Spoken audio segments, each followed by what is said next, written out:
자, 여러분 안녕하세요. 자, 한국사를 시작을 하겠습니다. 자, 여러분 요게 요렇게 우리 많이 배웠죠. 무슨 애란, 임진애란이면 여러분 요 앞부분을 조선전기라 그러고 뒷부분을 후기라 그러죠. 자, 여러분 오늘은 잘만 들으면 그냥 저절로 외워져요. 그러면 조선전기는 15, 16세기인데요. 경제적으로 보면은 요거 외울게요. 자급 자족사회예요. 무슨 말일까? 대다수 90% 농민들이요, 농사져서 세금 내고 먹으면 남는 게 없는 거예요. 그러다 보니까 여러분, 요 조선전기는 농민들은 별로 많이 못 사시니까 돈이 없으니까 시장도 안 가겠죠. 장시, 시장도 별로 안 가겠죠. 돈이 있지만 거의 안 쓰겠죠. 그리고 보통 백성들 여러분 돈이 있어야 문화를 즐기는데 그 특별하게 그냥 뭐랄까 농민 문화가 없어요. 대신에 여러분 요때는 자급자족 사회지만 누구는 부자야. 양반은 되게 부자죠. 그래서 15세기 조선을 이끈 양반을 무슨 파라 그래요? 훈구파. 16세기 누구예요? 사림이죠. 둘이 합해서 여러분 우리가 무슨 반이라 불러요? 양반이라 부르죠. 그러면 15, 16세기 조선 전기는 자급자족적 사회이기 때문에 농민이 많이 못 살기 때문에 무슨 서민 문화라든가 농민 문화가 특출하게 나타나진 않아요. 물론 있었겠지만, 그래서 여러분 15, 16세기는 그나마 돈 있고 권력 있는 양반 문화만 조금 꼽히겠죠. 그걸 조금 해줄게 여러분. 자, 해보자. 일단 재밌게. 자, 15세기 역사의 주인공은 무슨 파예요? 훈구파. 중앙에 있었죠. 권력을 잡았죠. 조선을 세웠죠. 그러다 보니까 여러분 이 사람들은 조금 화려한 걸 좋아해요. 그래서 여러분 도자기도 뭐를 좋아하느냐? 여러분 청자 색깔의 여러분 하얀색으로 이렇게 무늬를 만든 나름대로 고려 청자를 계승한 여러분 무슨 사기?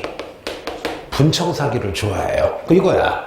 청자에다가 하얀 분을 발았다. 저 고려 청자를 계승한 화려한 거고, 또 하나 여러분 요 훈구파는요, 여러분 니네 혹시 그 김시습의 우리나라 최초의 한문 소설인 금오신화라고 여러분 들어본 적이 있죠? 그러면 이 훈구파는 좀 약간 현실적이잖아. 놀기 좋아하죠. 그래서 김시습의 금오신화, 분청사기를 좋아하고요. 또 여러분 이분들은요 그림을 그려도 인간 중심이죠. 해볼게요 여러분. 자, 이렇게 계곡이 있고 이렇게 물이 흐르고 이렇게 나무가 있는데 선비가 술에 취했는지 뭐 했는지 여러분 이렇게 엎드려 가지고 이렇게 물을 보고 있다. 이거를 고사 무슨 도 관수도라 불러요. 고사난 선비가 관 보고 있다.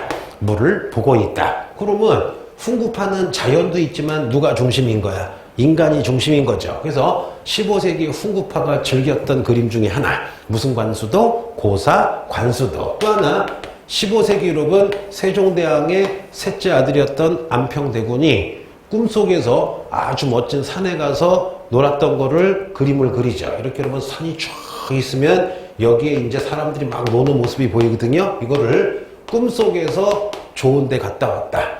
몽유 여러분 도원도. 그러면 15세기 조선전기 훈구파는 무슨 사기 좋아했다? 분청사기. 또 한문 소설. 그 다음에 그림도 사람 중심이었다.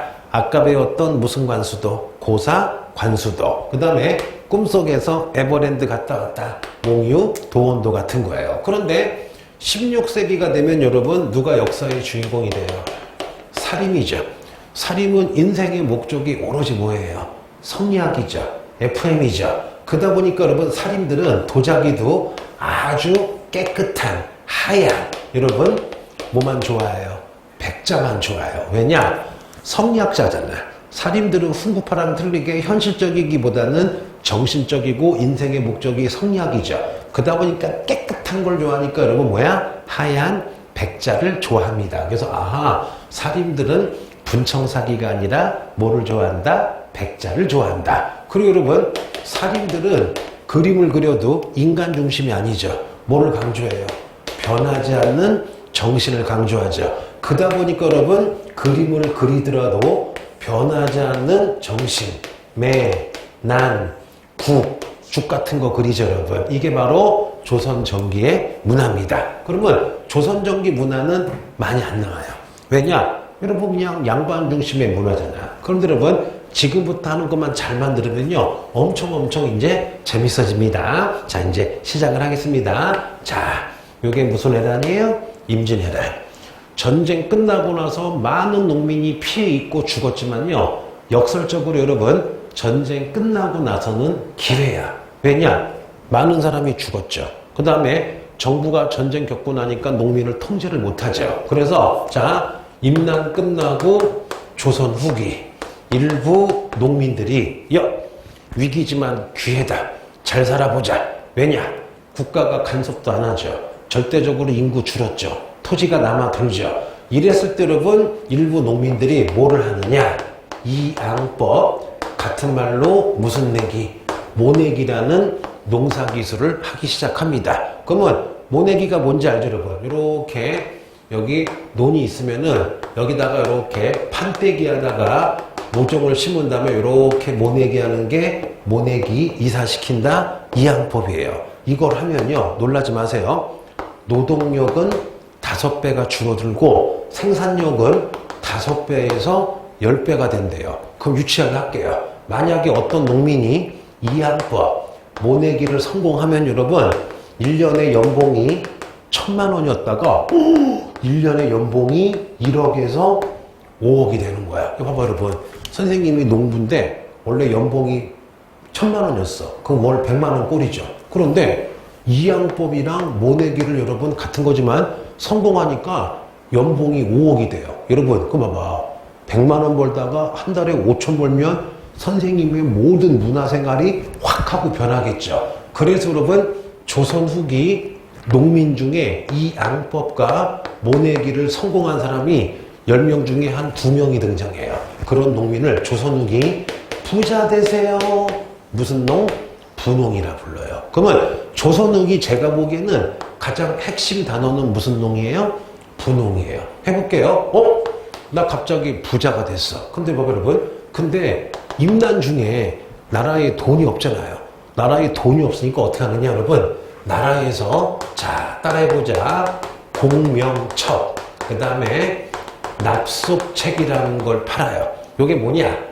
납속책은 나라에다가 1억이나 2억쯤 쌀을 내면 노비든 농민이든 양반으로 만들어주는 거야. 그러면 공명첩은 뭐냐? 임명장인데 요 사람을 양반으로 임명함. 그리고 이름칸이 벼 있어요.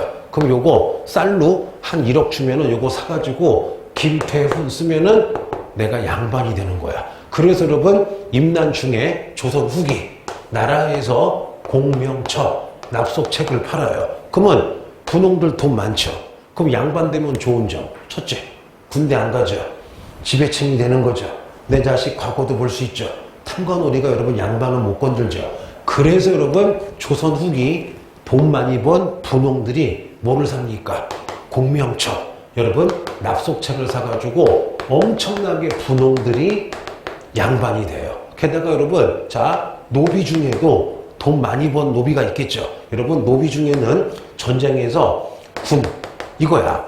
일본 병사 목을 3명을 딱 따서 가져오면은 양반을 시켜주기도 해요. 그래서 노비 중에도 임진왜란 때 군대 가서 공을 세우거나 도망치거나 돈을 모아서 족보를 사거나 혹은 노비 중에도 여러분 공명첩 납속책을 사가지고 양반이 돼요. 그러다 보니까 여러분 조선 후기 웃긴 얘기 해줄게요. 원래 양반이 조선 전기는 양반이 전체 인구의 10%인데요. 조선 후기는 분홍 노비들이 족보 사고 군공 세우고 공명첩 여러분 납속책을 해서 어느 도시는 양반이 여러분 40%가 됐대요. 그러면 조선 후기가 되면 첫째 엄청나게 무슨 반이 증가한다.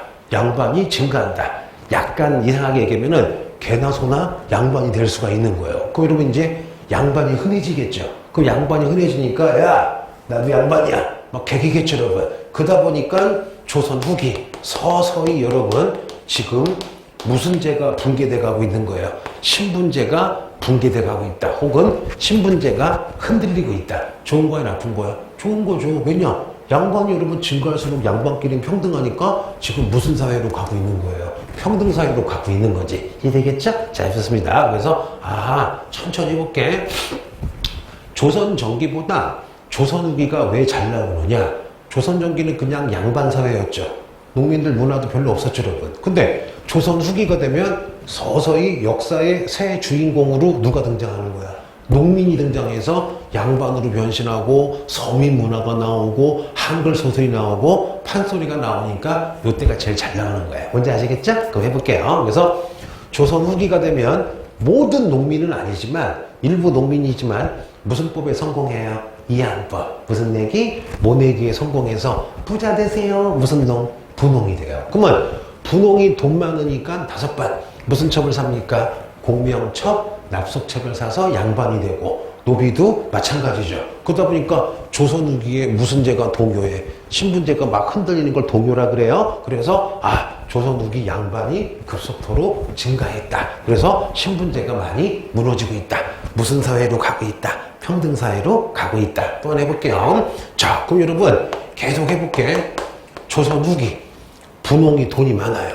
분홍이 돈이 많으니까 이제 어떻게 해요? 쌀도 갖다 팔고 돈 맛을 봤어요. 그럼 뭐야? 돈 되는 담배, 인삼 그런 거 농사 짓겠죠.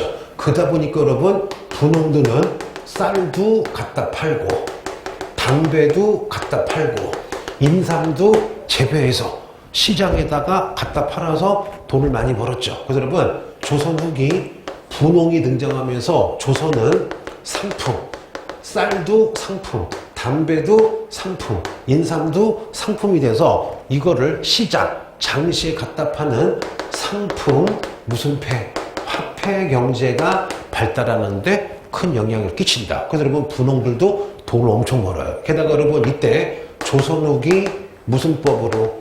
대동법으로 누가 등장했어요? 공인도 등장해서 막 시장 다니면서 물건 사고 막 화폐 주죠.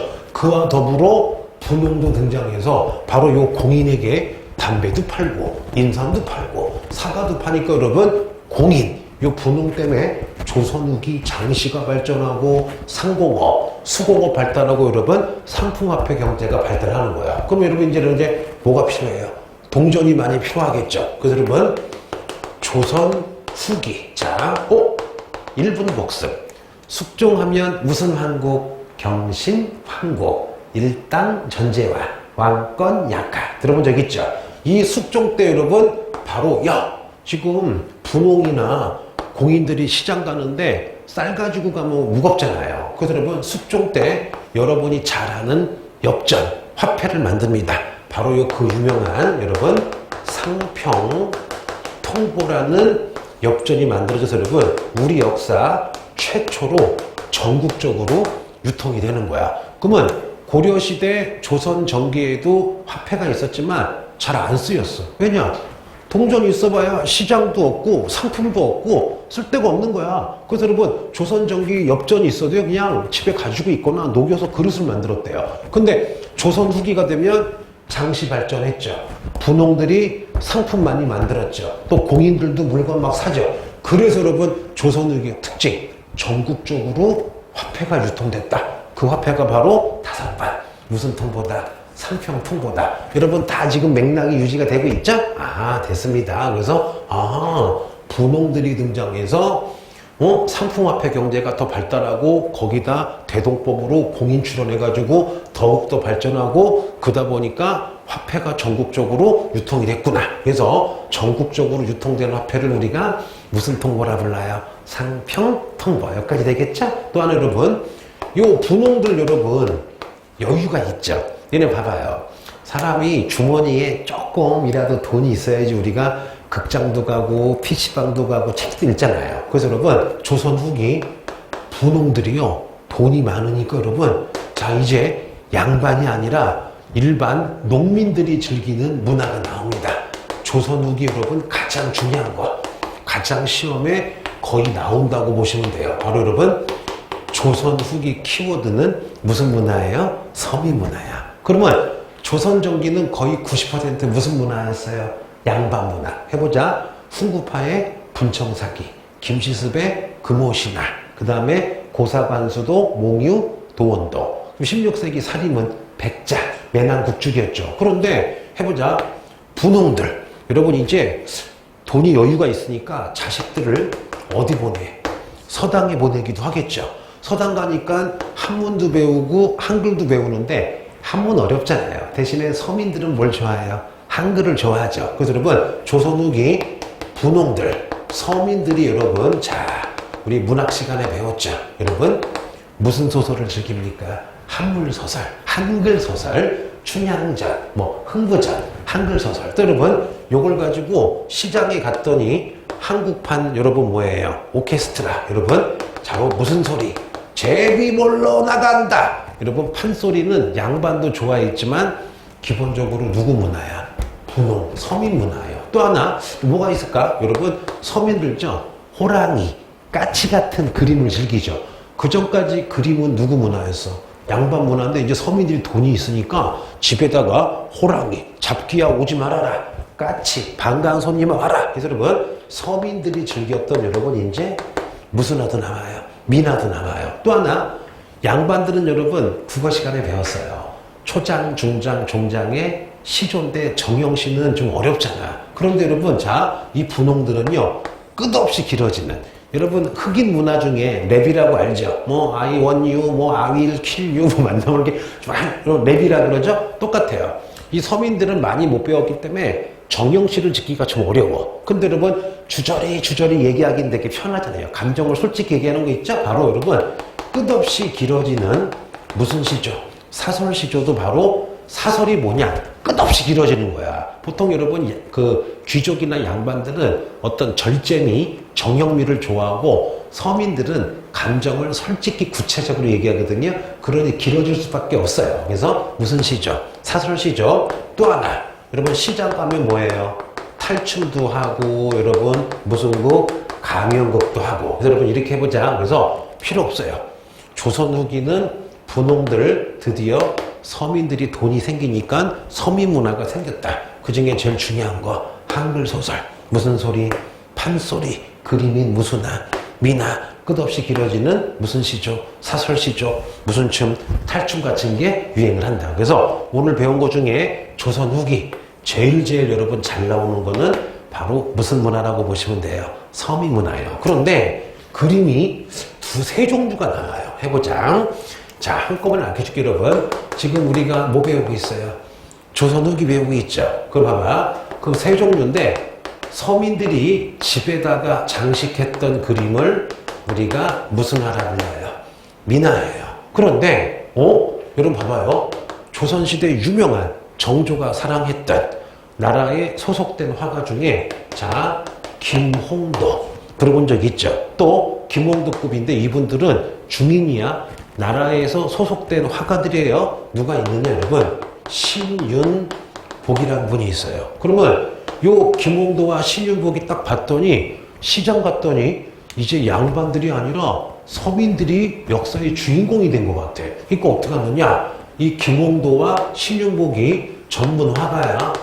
여러분 요 전문 화가들이 서민들이 잘 나가네. 그래서 여러분 서민의 모습을 그려요. 그래서 김홍도, 신윤복이 그린 서민들의 모습을 그 당시 모습이다. 무슨 하라 불러요? 풍속하라 그럽니다. 그럼 여러분 좀 틀려요. 김홍도는 주로 누구를 그리느냐? 농민들, 그 다음에 상인들, 수공업자들, 여러분 상공업자, 그 다음에 막 일반 농민들이 춤추는 거 그런 걸 주로 그리면 신윤복 아저씨 좀 웃겨요. 뭐냐? 미녀. 그 당시 아이돌. 여러분 그 조선시대 우리 그 술 따르거나 이렇게 춤추는 무희들을 우리가 여러분 무슨 생이라 불러요? 기생이라 부르죠. 그래서 기생과 어떤 양반들의 모습인데 여기서 여러분 양반이 중요한 게 아니라 그 당시 천민으로 여겨졌던 기생을 모델로 그리는 거야. 그래서 여러분 요게 그리고 또 하나 여러분 자 조선 후기에 진짜 유명한 화가가 나와요. 누구냐? 정선이라는 화가예요. 여러분 조선 전기는 봐봐. 조선 전기는 얼마나 웃기느냐? 중국에서 그림이 오면요 이 그림을 똑같이 그리는 게 미술이었어. 즉 조선시대 전기 양반들은요 우리 아름다운 금수강산을 안 그리고 중국의 그림만 베껴 그렸어요. 그런데 이 정선이 하는 말, 야 조선의 산천, 우리의 금강산 너무 아름답다. 그런데 왜 양반들이 가보지도 않는 중국산을 그리냐? 나는 진짜 우리의 경치를 그리겠다. 그래서 여러분, 정선은 중국의 그림이 아니라 진짜 우리의 경치를 그립니다. 여러분, 무슨 산수화? 진경산수화를 만듭니다. 그래서 여러분, 니네 초딩, 중딩, 고딩 때 배웠어요. 여러분, 이렇게 산이 있고 여기 집이 있고 이렇게 구름이 있는, 여러분 혹시 이거 알아요? 인왕, 제색도, 그 다음에 금강, 전도 같은, 여러분 진짜 우리의 경치를 그렸다. 그래서 조선 후기 그림이 세 종류가 나오는데 그냥 알아두세요. 해보자. 조선 후기 주인공이 분홍, 가로치고 무슨 민, 서민이니까 서민이 자기 집에 붙인 그림을 미나. 그 서민이 등장한 거를 전문화가가 그렸다. 무슨 화? 풍속화. 그리고 양반 문화 중에서도 특이한 게 나왔다. 중국의 문화가 아니라 우리의 그림을 그린다. 무슨 산수화? 진경산수화. 그래서 여러분, 조선 후기 그림은 딱 요거예요. 뭔지 아시겠죠? 자, 배울게요. 그래서 분홍 하나 가지고 지금 여러분 엄청나게 많은 경제와 지금 문화를 하고 있습니다. 그리고 또 하나, 조선 후기 여러분 가장 큰 개혁, 그냥 말로만 써볼게요. 자, 임난 끝나자마자 광해군에 여러분 무슨 법은 무조건 나온다고 보시면 돼요. 대동법. 사과 대신에 쌀, 화폐, 포. 1개월당 12도. 누구 등장? 공인 등장. 토지에 부과했다. 기억나죠? 그 다음에 영조의 무슨 법? 균형법. 1년에 2개 걷던 군포를 하나로 줄였다. 대신에 재정이 약화되니까 왕이 자기 용돈을 포기했죠. 바다에서 나오는 용돈을 포기했다. 바다의 선박, 선박세. 선박이 고기 잡는다. 무슨 세? 어장세. 짜다. 염세. 그리고 양반들에게도 1개월당 2두. 무슨 작을 거뒀다. 결자. 그리고 양반 중에 돈 내면은 명예직을 주고 돈을 받았다.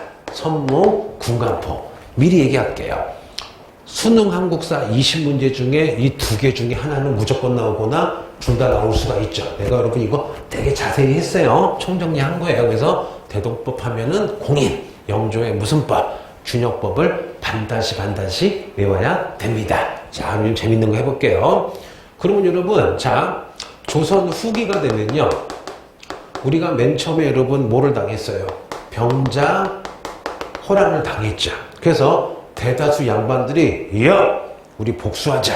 응? 우리 청나라에 복수하자. 그래서 여러분, 대다수 양반들이 뭐 했어요? 북벌을 했었죠, 여러분. 그런데 여러분, 18세기 여러분, 영조와 정조 때가 되면 생각이 좀 바뀌어요. 어떤 생각이 바뀌느냐? 야, 2가지 생각이 바뀌어요. 뭐냐? 우리가 지금 성리학 가지고 조선을 다스렸는데 너무 성리학이 예속 문제, 예의 같은 것만 따지다 보니까 백성들이 지금 굶어 죽는다. 그래서 성리학을 여러분 반성하면서 이게 제일 잘 나오죠. 여러분, 조선 후기에 성리학을 좀 변화시키자. 뭐냐? 성리학이 너무 정신적이니까 성리학 중에 실용적인 부분이 있다. 그래서 이제 인의 예지 같은 것도 중요하지만 백성들이 현실에서 잘 살 수 있게 정책을 만들 수 있는 실용적인 학문을 하자. 그래서 여러분, 영정조 때 조선에 여러분 이거 너무나 중요하죠. 거의 나온다고 보시면 되죠. 무슨 학이 나와요? 실학이라는 게 나옵니다. 그러면 조선 후기 영조와 특히 여러분 정조 때 꼽혔던 실학은 뭐냐? 바로 여러분 2가지 의미가 있죠. 자, 경세 외우지 마세요. 경세 치용이 뭐냐? 세상을 잘 경영하자, 실용적으로. 백성들 굶어 죽으니까 토지 같은 거 개혁하자 이거야. 또 하나 여러분, 실학의 키워드. 이용 후생이에요. 수레와 선박, 기술을 이용해서 잘 살게 만들자. 그래서 여러분, 경세치용은 주로 외우지 마세요. 무슨 개혁을 주장해요? 토지 개혁. 너무 양반만 땅이 있다. 농민에게 토지를 줘서 잘 살게 하자.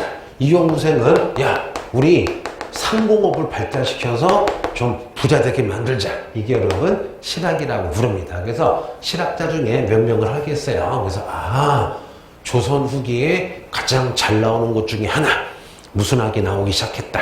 실학이 나오기 시작했다. 해볼게요, 여러분. 그리고 실학은요, 자, 천천히 해볼게. 실학은 일단 중요시 여기다. 농사를 중요시 여기다. 여러분, 무슨 학파가 있어요? 중농학파가 있어요. 그러면 농사에서 중요한 건 무슨 지야?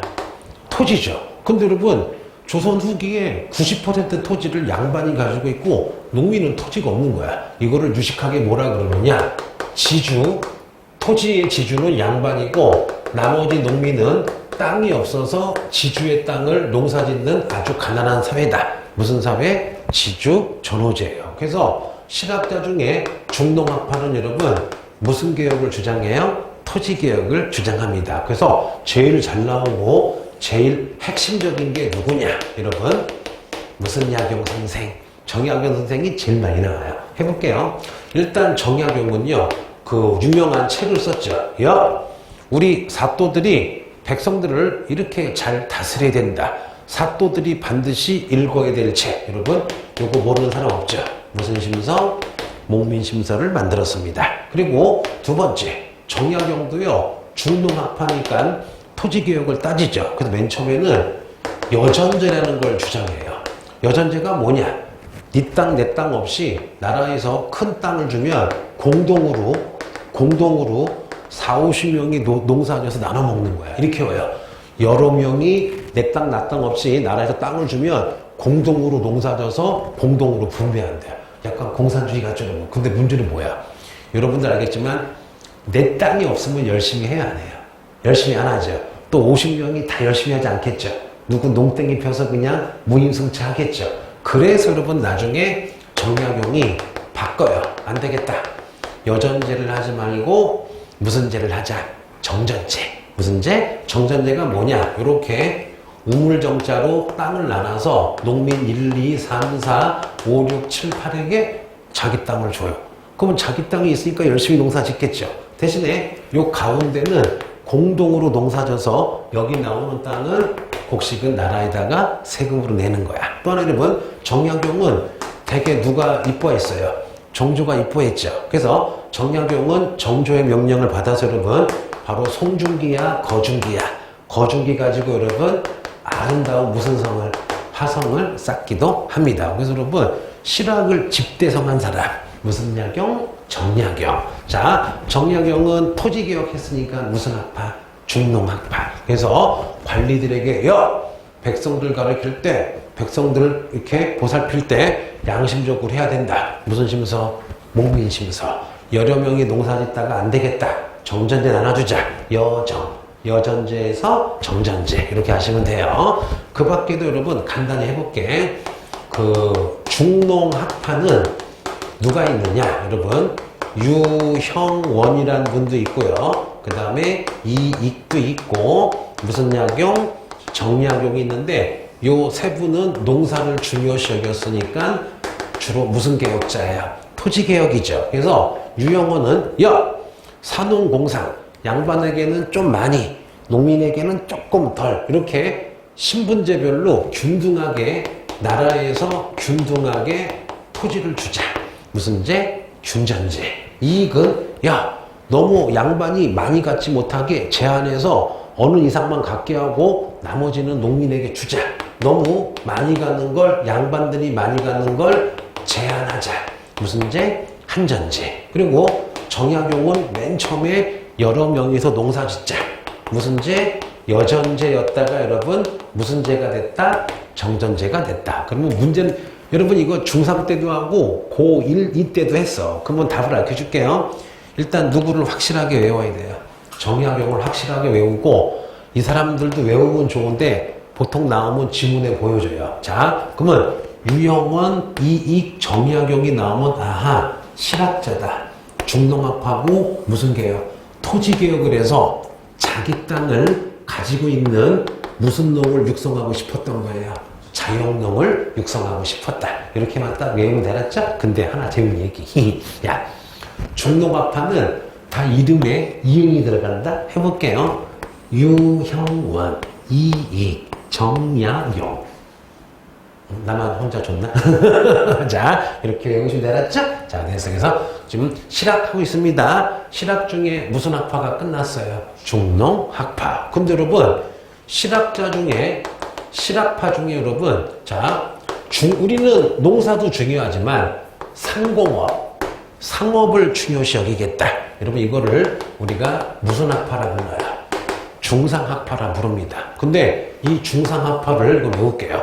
특이하게 북학파라고 불러요. 무슨 파? 북학파. 왜 그러느냐 해볼게요, 여러분. 여러분, 청나라가 엄청나게 도시가 발달하고 상공업이 발달했어요. 그런데 조선 양반들은 병자호란 이후에 야! 청나라 오랑캐! 청나라 나쁜 놈! 하고 막 오랑캐로 여겨요. 그런데 일부 양반들이 여러분 사신으로 청나라의 수도인 베이징 갔다가 완전 충격을 받아요. 좀 과장할게요. 선생님이 여러분 완전히 시골에 있다가 서울 와보고서 내가 티베트 산골에 있다가 뉴욕이나 서울 와가지고 완전 깜짝 놀란 여러분 충격을 받아요. 그래서 자, 조선의 사신들이 북쪽에 있는 청나라 갔다가 너무 놀란 거야. 왜냐?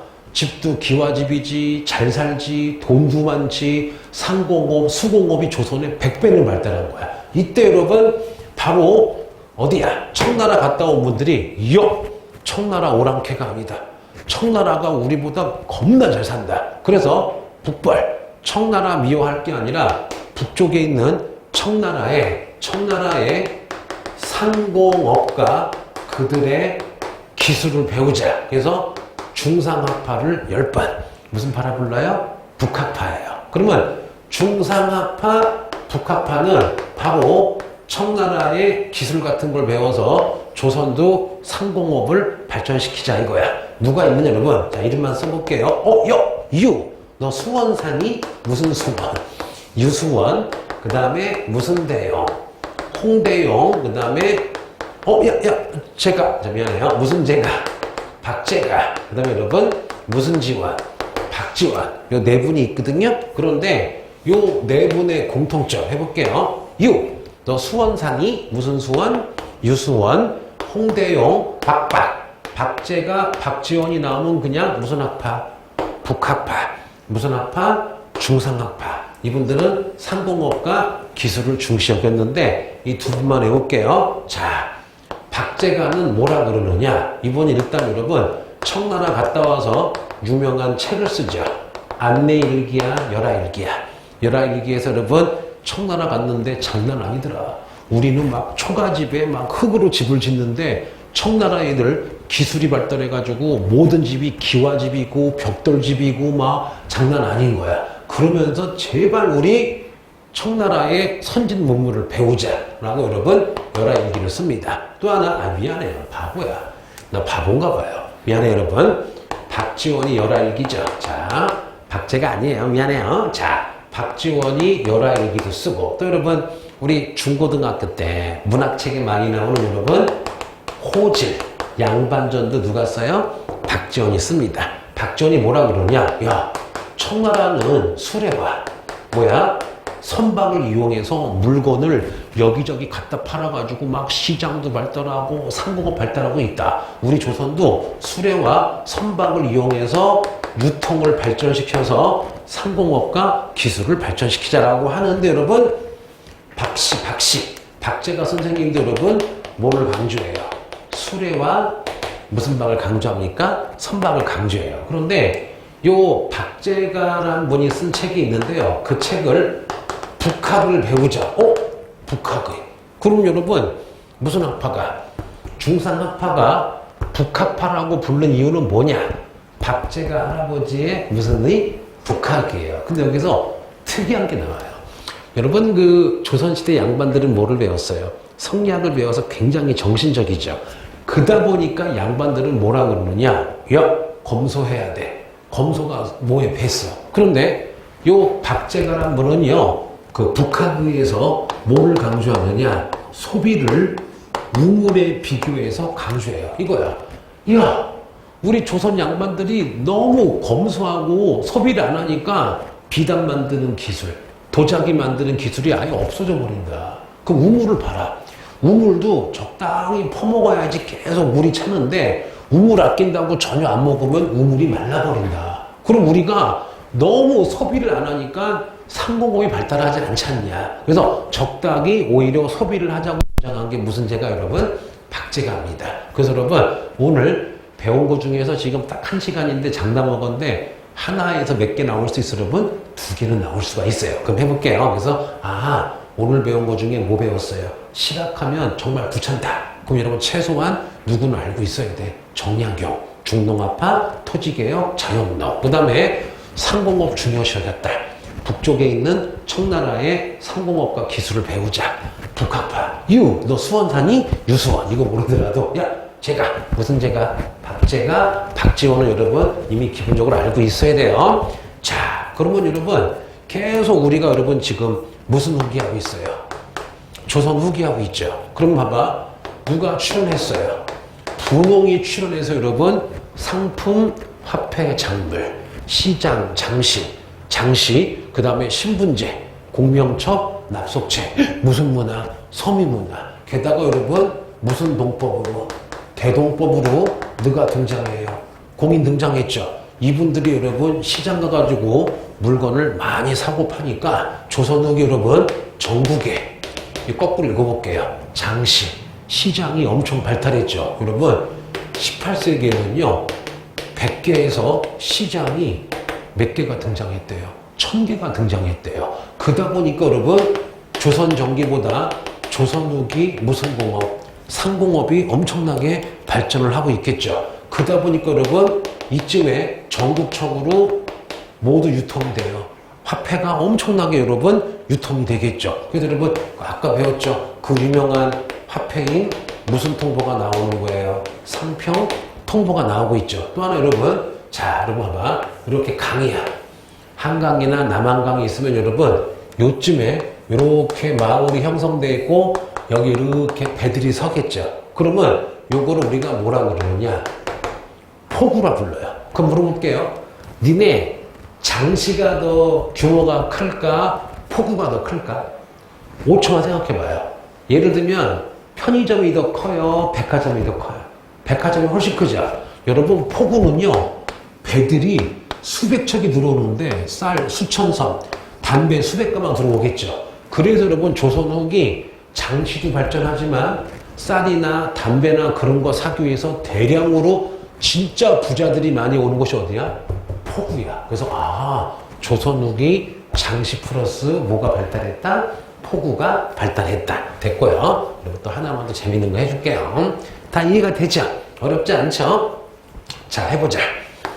여러분, 조선 전기는 자급자족 사회라 시장도 별로 필요 없어요. 그리고 상인도 얼마 없어요. 그리고 조선은 농경사회라 별로 장사하는 걸 싫어해요. 왜냐? 장사는 이동을 해야 되니까 돈 벌고 세금 안 낼 수도 있잖아요. 그래서 여러분, 조선 전기는 나라에서 허락한 사람들만 장사할 수 있었어요. 이런 상인들 여러분 우리가 관청에서 허락한 상인이다. 무슨 상인? 시전상인이라 불러요. 그럼 시전상인은 서울이나 큰 도시에 점포 가지고 장사하는 건데 요 시전상인은 나라가 허락한 애만 장사할 수 있어요. 대신에 세금을 많이 내요. 대신에 얘네들에게 너만 나이키 팔어. 너만 핸드폰 팔어. 이렇게 하면 무슨 판매권을 줬어요? 독점 판매권을 주는 대신에 세금도 많이 냈어요. 그런데 시골에는 저런 게 없잖아요. 그래서 여러분 니네 보면은 등에다가 뭐 이렇게 지고서 여기저기 돌아다니는 상인 중에 여러분 혹시 무슨 상이라고 들어봤어요? 보부상이라고 들어봤죠? 그래서 여러분 조선 전기는 아무도 장사할 수 없어요. 오로지 누구만 장사하느냐?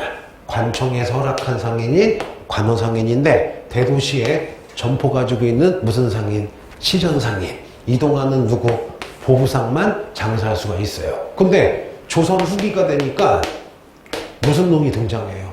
분홍이 등장해서 돈을 많이 쓰죠.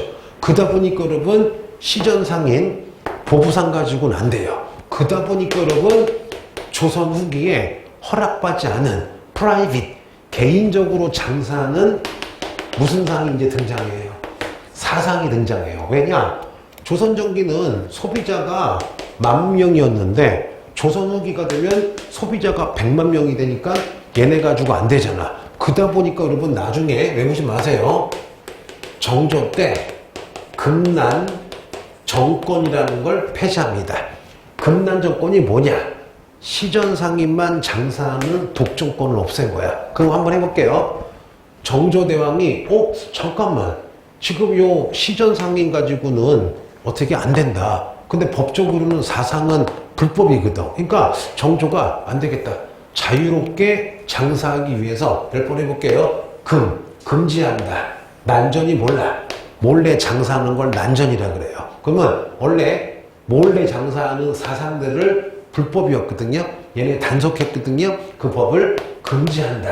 사상들이 몰래 장사하는 거를 금지하는 거를 폐지를 해요. 그러다 보니까 여러분 정조대왕이 5번 무슨 정권 폐지? 금난정권 폐지하자마자 조선 후기에 그냥 대놓고 여러분 장사를 해가지고 오늘날의 삼성, LG 같은 여러분 대재벌이 등장을 해요. 해볼게요 여러분. 그래서 외워보자. 조선 후기. 무슨 후기? 조선 후기. 정조대왕이 무슨 정권을 폐지했다. 금지하다. 사상들이 몰래 장사하는 걸 금지하는 걸 폐지하니까 이제 누구나 능력 있으면 장사하겠죠. 그래서 여러분 사상 중에 떼돈을 본 사람이 등장해요. 그러면 조선 후기 중에 연라 재벌을 뭐라 그래요? 도고. 여러분 그 허생전 아시죠? 허생이 매일 공부만 하니까 아내가 똑바로 와! 짜증나니까 어떻게 해요? 허생이 변부자한테 여러분 5만 년 꿔서 전국에 많은 걸 매점 매석해서 떼돈을 벌었죠. 그 돈이 지금 몇천억이야. 그러면 변부자가 5만 년 몇천억을 꽂았죠. 이렇게 몇천억을 가지고 있는 재벌을 뭐라 그래요? 도고야. 그럼 여러분 조선 전기에는 도고가 없었지. 왜냐? 자급자족 사회라 부자 사회가 아니었잖아. 근데 여러분 조선 후기가 되면 분홍 등장하고 공인 등장하고 장시 포구 발전하고 정조의 무슨 정권 폐지, 금난정권 폐지로 이제 사적인 여러분 사람들이 막 돈 벌어가지고 엄청 부자가 되는 거예요. 니네 물어볼게요. 한국에서 최고로 큰 재벌 중에 하나인 현대그룹 아시죠? 그 현대그룹 만드신 분이 정주영 회장님인데 이분이 여러분 엄청나게 가난한 농부집 아들인데 집 가출해서 여러분 서울에서 막 이것저것 하시고 맨 처음에 쌀집을 하셨어요. 쌀집을 하시다가 2번인가 망해요. 망해서 여러분 카센터 같은 거 하시다가 여러분 별별 고생을 다해서 여러분 90년대인가 그분이 여러분 한국의 제일 부자가 돼요. 무슨 말이냐? 아무것도 가진 게 없는 여러분 가난한 농민의 아들이어서 전 세계 여러분 수십 등 안 되는 부자가 됐다고. 바로 조선 후기에 그런 사람들을 무슨 상이라고 보시면 돼요? 사상이라고 보시면 돼요. 그럼 여러분 해볼게요. 자, 조선 후기. 자, 여러분 조선 후기에 자 재벌들 사상 중에 가장 유명한 사람이 뭐냐? 여러분 여기 국경도시 의주에 자 만상이라는 분이 있어요. 요 만상은 뭐냐? 바로 만주에 있는 청나라 상인들과 무역하는 거야. 그래서 떼돈을 버는 거야. 그러면 중국에서 비단, 도자기 같은 거 필요할 때 의주에 무슨 상이? 만상이 사는 거예요. 여러분 부산 아시죠? 부산은 원래는 동래라 불렀어요. 자, 부산의 옛날 이름이 뭐예요? 동래예요. 그러면 부산에 있는 상인을 무슨 상이라 불러요? 내상인데 이러면 그거 알아요?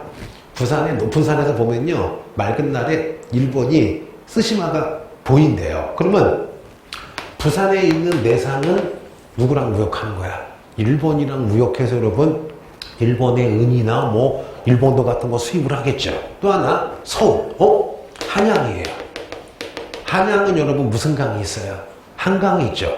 전국에서 거둔 쌀을 덜 데려와야 돼요. 한강으로 주로 배 타고 오겠죠. 여러분 한양에는 경, 서울에 있는 강, 경강이 뭐야? 한강이에요. 바로 배 타고 운송해주는 여러분 무슨 상인이 발달했어요? 경강상인. 얘들아 물어보자. 니네 쿠팡이라고 아시죠? 쿠팡 플러스 뭐 배달의 민족금은 봐봐. 여러분 요즘에는 뭐 롯데나 삼성도 잘 나가지만 유통업 무시 못하죠. 왜냐? 여러분 유통업 회사도 몇십 조 부자야. 전 세계에서 가장 부자 중에 하나가 뭐야? 아마존이라고 아시죠? 주로 아마존이 뭐 파는 거야? 여러분 유통하는 거잖아. 옥션 같은 거잖아. 바로 그런 급이 무슨 상인? 경강상인. 또 하나 여러분 근데 의주의 만상, 동네의 내상, 한양의 경강상님보다 더 부자가 있었어요. 누구냐? 여러분 바로 옛날 고려 수도였던 개경에, 원래 개경을 송악이라 불렀거든요. 개경에 있는 무슨 상? 송상이 있는데요. 이 사람이 제일 부자야. 왜냐? 여러분 바로 이 사람들이 인삼을 독점 판매권에서 여러분 청나라에 팔아서 엄청나게 돈을 벌어요. 그러면 이 송상은 전국에 여러분 지점도 있어요. 그러면 만주의 의상과 만상과 내상을 또 연결시켜주는 게 무슨 상이에요? 송상이에요. 그럼 여러분 이렇게 생각해보세요. 조선 후기에 분홍, 공인, 도고, 상품화폐 경제가 발달하면서 그 끝은 뭐야? 재벌이 등장했다. 그 재벌 등장할 때 정조도 큰 역할을 했죠. 무슨 정권을 폐지했다? 금난 정권을 폐지했다. 그래서 여러분 해보자. 의주의 만상, 부산의 레상, 서울의 한강 무슨 상인? 경강상인. 이 중 제일 부자는 무슨 상? 송상입니다. 자, 그럼 여러분 선생님이 조선 후기를 분홍 봐봐. 신기하잖아요, 여러분. 조선 후기 처음부터 해보자. 조선 후기 여러분 딱 되면 선생님이 이항법 뭐야? 모내기로 여러분 내가 지금 무슨 놈을 딱 얘기했어요. 분홍 얘기하면서 여러분 경제, 그 다음에 여러분 사회, 문화를 다 해버렸어요. 그러면 총정리 해볼게요. 조선 후기 경제는 분홍이 딱 머릿속에 있은 다음에 한마디로 요약하면요. 조선 후기는 여러 가지 상품, 쌀, 인삼 같은 거를 화폐로 사는 상품 화폐 경제가 발달하니까 당연히 사상도 나오고 장시도 발전하고 도구도 나오고 상평통보도 나오고 딱 매치가 되죠, 여러분. 마지막에 누가 나와요? 만상, 송상, 경강상인 내상도 나오는 거죠. 그러면 사회는 뭐냐? 분홍이 공명첩, 납속책을 사서 여러분 신분제가 어떻게 돼요, 여러분? 신분제가 동요되고 있죠. 그래서 신분제가 많이 이제 붕괴되는 중이구나. 그러면 자, 조선 후기 분홍이 등장해서 여러분 민화, 판소리, 사설시조 같은 거 했죠. 그럼 여러분 조선 후기 키워드는 무슨 문화가 되겠어요? 서민 문화가 되겠죠. 심지어 전문 화가였던 김홍도, 신윤복도 여러분 서민의 모습을 그리죠. 물론 특이한 분도 있어요. 양반 문화인데 진짜 우리의 산과 강을 그렸다. 무슨 산수와? 진경 산수와. 그럼 선생님이 1시간 내내 지금 장황하게 얘기했지만 결국 조선 후기 경제는 뭐로 요약이 돼요? 상품 화폐 경제. 사회는 공명첩, 납속책 딱 해서 신분제 붕괴. 문화는 무슨 문화? 서민 문화. 근데 가장 많이 나오는 건 역시 여러분 무슨 문화가 나오겠어요? 서민 문화. 여기에다가 여러분 하나 더 가미했죠. 뭐냐? 조선 후기 경제 중에 무조건 나오는 거. 광해군의 무슨 법? 대동법. 그 다음에 영조의 무슨 법? 규정법. 그래서 여러분 한 방에 조선의 사회, 경제, 문화를 정리를 했습니다. 그래서 이 정도 아시면 반드시 하나도 안 틀리고요. 게다가 이제 거의 나오는 무슨 학까지 정리했어요. 실학까지 정리를 했으니까 이 정도 아시면 절대 틀리지 않습니다. 오늘도 고생 많으셨습니다. 감사합니다.